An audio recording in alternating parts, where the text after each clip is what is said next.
Episode 66, Christmas at the Murphys in the 1950s. Many years ago, I wrote this using an idea from a New York City poet. I just found it again, with apologies to Terence Winch, the Bronx poet. I sent this to my sister Ellen many years ago. She liked it and said I should publish it somewhere.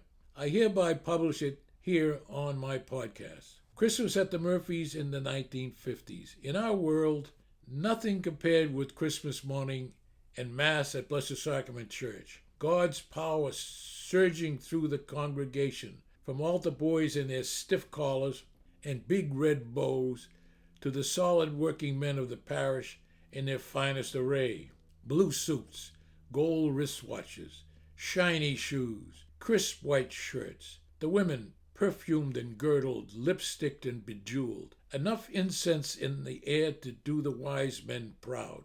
The colorful procession wound through the church, organ honking, voices lifted in the special Christmas sense of the slate wiped clean and the universe beginning anew. The tree in our second floor flat, lit with fat-colored bulbs that looked good enough to eat. The old cardboard cottons full of fragile decorations, buried treasures found every year on Christmas Eve and set free again. The baby Jesus, alive and well, Herod thwarted, presents under the tree, toys, games, repainted secondhand sleds, and bikes, and dolls, and secondhand clothing, and always books, and always used books, like an unknown first-time reader's handshake from another time.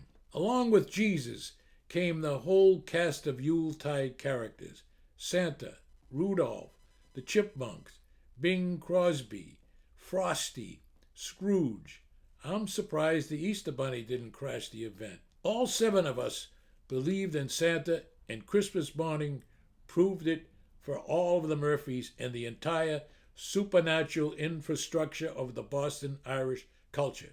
There were Christmas songs and Irish songs too, with each of us contributing a song, but most of it from Dad. Kathleen Mavourning, Slieve Namon, I'll Take You Home Again, Kathleen, Kevin Barry, and the one that always brought tears to our eyes, Danny Boy. And finally, Dad would sing the great marching song loudly and with great gusto, O'Donnell Aboo. Loudly the note of the trumpet is sounding, proudly the war cry arise on the gale.